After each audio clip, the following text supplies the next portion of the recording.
उपस्थिति को सादर प्रणाम करता हूं।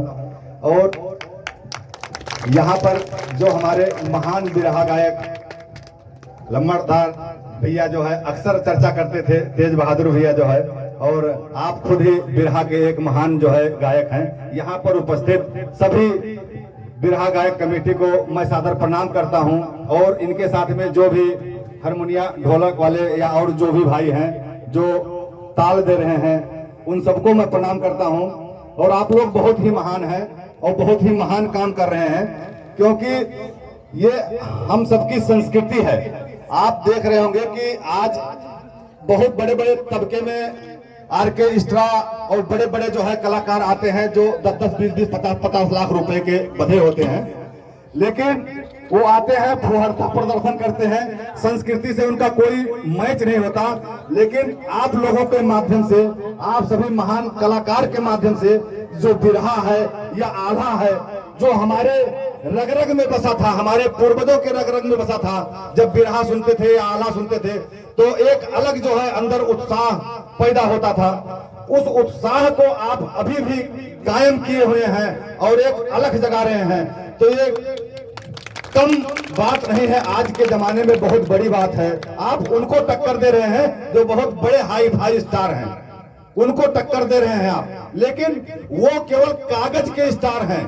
एक कहावत है कि हकीकत छुप नहीं सकती बनावट के वसूलों से, और खुशबू आ नहीं सकती कभी कागज के फूलों से। वो लोग खोखले स्टार हैं, उनके अंदर दम नहीं है, न उनके अंदर माटी की खुशबू है, लेकिन आप सब लोग जमीन से जुड़े हैं। आप लोगों के अंदर वो जज्बा है, वो दमखम है, वो बिना अंग प्रदर्शन किए या भौड़ापन किए वो 5 लोगों को जो है बांध कर नहीं रख सकते। आप लोग अपने कला और मिट्टी से जुड़े हुए के बदौलत आज देखिए यहाँ पर इतने भाई लोग ठंड में जो है इकट्ठा हैं और चाव से सुन रहे हैं, ये बहुत बड़ी बात है। मैं कुछ विचार रखना चाहता हूं, क्योंकि हम लोग सामाजिक कार्य करते हैं और हमारे मंडल अध्यक्ष जो है बिरहा गायक तेज बहादुर यादव भैया हैं। कभी कोई किसी भाई को, किसी भी बहन को अगर कभी जरूरत पड़े आधी रात पछरारा, आप भैया को बता दीजिए, पूरी टीम आपके साथ में है। आपका चाहे यहाँ से गोंडा कुछ काम होगा, फैजाबाद होगा या लखनऊ होगा, जहां कहीं कुछ होगा, जितनी क्षमता है ईमानदारी से आपकी मदद की जाएगी। अभी आप लोग सुने होंगे कि हमारी टीम गई थी जो है, एक बहलोलपुर के अवनीश तिवारी लड़का था, हमारे टीम से जुड़ा था। हम लोग पैरवी करने गए थे बिजली विभाग में, एसडीओ के पास में, और वहां पर जो है हमारे ऊपर ही जो है ये SC/ST का मुकदमा दर्ज करवा दिया गया है। बड़ी राजनीति है यहाँ पर, जो भी कोई अच्छा कार्य कर रहा है तो कहीं ना कहीं उसको दबाया जाता है। आपके ही पड़ोस में हमारे मित्र इंदल यादव हैं, हमारे साथ अभी जेल में मुलाकात हुई थी, अभी तेज बहादुर भैया से भी बात करवाए फोन पर। तो ऐसे बहुत से भाई जो समाज को लेकर चल रहे हैं और दबे कुचले को लेकर चल रहे हैं, उनकी आवाज बने तो उनको दबाया जा रहा है, बड़े लोग उनको दबा रहे हैं। यहाँ पर सामंतवादी जो प्रथा है, वो प्रथा जो है कहीं ना कहीं सबका दोहन कर रही है। हम सबको मिलके ऐसे सिस्टम से लड़ना है। जब हम लोग जैसे कहते हैं ना कि मुट्ठी अगर खुली है तो वो ताकतवर नहीं, लेकिन अगर मुट्ठी बांध के जो है किसी पर पंच मार दिया जाए तो बहुत तेज प्रहार लगेगा। तो हम लोग एक बंद मुट्ठी की भांति जो है अगर रहकर और उस आताताई और ऐसे जो समाज के दुश्मन है, ऐसे लोगों के खिलाफ जब लड़ेंगे तब हम कामयाब होंगे। डरने की जरूरत नहीं है, हमारे शास्त्र में भी लिखा गया है। और अभी भैया जी जो है उस पर प्रकाश डाल रहे थे। एक रामधारी सिंह दिनकर जी की पंक्तियां हैं कि क्षमा दया तब त्याग मनोबल सबका लिया सहारा, क्षमा दया तब त्याग मनोबल सबका लिया सहारा, और पर नर व्याघ्र शोधन तुझको कहो कहां का भारा। क्षमाशील हो जीव समझ तुम हुए विरत जितना ही, और दुष्ट कौरों ने तुमको कायर समझा उतना ही। अत्याचार सहन करने का कुशल यही होता है, और धीरज का आतंक मनुष्य कोमल होकर खोता है। क्षमा शोभती उस भुजंग को जिसके पास गरल हो, और उसका क्या जो दंतहीन विष रहित विनीत सरल हो।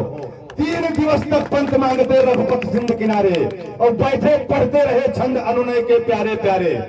उत्तर में जब एक नाद भी उठा नहीं सागर से, उठी अधीर धधक अंदर से आग राम के सर से।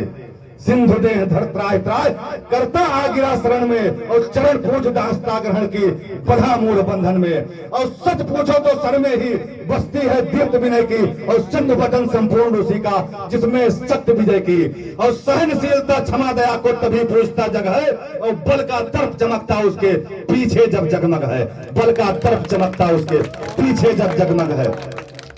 मेरे भाइयों बहनों, किसी से डरने की जरूरत नहीं है। कोई कितना भी बड़ा आताताई हो, रावण बहुत शक्तिशाली था, लेकिन कहीं ना कहीं उसका भी सर्वनाश हुआ। जो अपने आप को रावण समझते हैं, जो अपने आप को ये समझते हैं कि हमारे ही इशारे पर पूरा जिला और पूरा मंडल चलेगा, कहीं ना कहीं उनका भी दम बनास होगा। समय बलवान है, मनुष्य बलि नहीं होता है, समय होत बलवान। और भीलन लूटी गोपिका, वही अर्जुन वही बाण। कि एक समय जब अर्जुन गांडीव उठा लेते थे, पूरी सेना साफ कर देते थे, और एक समय ऐसा आया कि भीलन उनके सामने गोपियों को लूट ले गए और गांडीव उनसे उठाए तक नहीं। तो समय बलवान है, समय का इंतजार कीजिए। जो कोई ऐसा समाज के निचले तबके पर अत्याचार कर रहा है, दबे कुचले पर अत्याचार कर रहा है, आपकी आवाज को दबा रहा है, तो कहीं ना कहीं ये मान के चलो कि उसका बड़ा विनाश निश्चित है, बड़ा विनाश निश्चित है। भगवान के घर देर है लेकिन अंधेर नहीं है। बस ये है कि आप लोग कभी हिम्मत मत हारिए। एक कहावत है, मैं बहुत कम समय लूंगा, थोड़ा समय का अभाव है, आप सभी महान कलाकार हैं और मैं चाहता हूं कि सबको सुनूं, लेकिन थोड़ा हमारे पास भी समय का अभाव है। भैया लोग गोंडा अभी जाएंगे। एक बहुत बड़ा राक्षस था, तो वो हर नगर में जो है प्रत्येक घर से एक व्यक्ति को रोज खाता था। ऐसे ऐसे नगरवासी जो है अपने घर में किसी सदस्य को भेज देते थे, वो उसका भोजन बन जाता था। उसके यहाँ एक रिश्तेदार है, तो बोले कि क्या हुआ, आज सब मातम पसरा है। बोले जो शैतान है आज वो खाएगा, वो अपने घर के जो है किसी एक सदस्य को भेजना है। बोले कि ऐसा कैसे नहीं थे। बोले यही नहीं था, अगर नहीं मतलब जो है हम उसका भोजन बनेंगे तो सबको मार देगा। तो उस लड़के ने कहा तो फिर उसको क्यों नहीं मार देते, शैतान को क्यों नहीं मार देते। तो बोले वो बहुत बड़ा है, बहुत विशाल काय है। तो बोले तब तो बहुत आसान है मारने में। बोले वो कैसे। बोले अरे उस पर लगाया हुआ कोई निशाना चूकेगा ही नहीं। तो बोले कि ले चलो, वो शैतान के पास गया, उसको गुलेल से मार दिया। उस लड़के ने उस शैतान को गुलेल से मार दिया। अब आप सोचिए, जज्बा होना चाहिए जो है, कभी जो है हार न मानने का जज्बा होना चाहिए। और जब अगर आप हार नहीं मानते तो कहीं ना कहीं कितना अत्याचारी कितना भी बड़ा हो, वो हारेगा एक दिन आपसे। एक पंक्ति है जिस बदलाव की तरफ हम लोग जो है अपनी संगठन, अपनी अवध केसरी सेना को लेकर चल रहे हैं, उस बदलाव की पंक्ति को मैं आप सबके बीच में रखना चाहता हूं कि हो गई है पीर पर्वत से पिघलनी चाहिए, हो गई है पीर पर्वत से पिघलनी चाहिए, और इस हिमालय से कोई गंगा निकलनी चाहिए। आज यह दीवार पर्दों की तरह हिलने लगी, आज यह दीवार पर्दों की तरह हिलने लगी, और शर्त थी लेकिन कि यह बुनियाद हिलनी चाहिए। हर गली में, हर शहर में, हर नगर, हर गांव में, और हाथ लहराते हुए हर लाश हिलनी चाहिए। और सिर्फ हंगामा खड़ा करना मेरा मकसद नहीं, सिर्फ हंगामा खड़ा करना मेरा मकसद नहीं, और मेरी कोशिश है कि यह सूरत बदलनी चाहिए।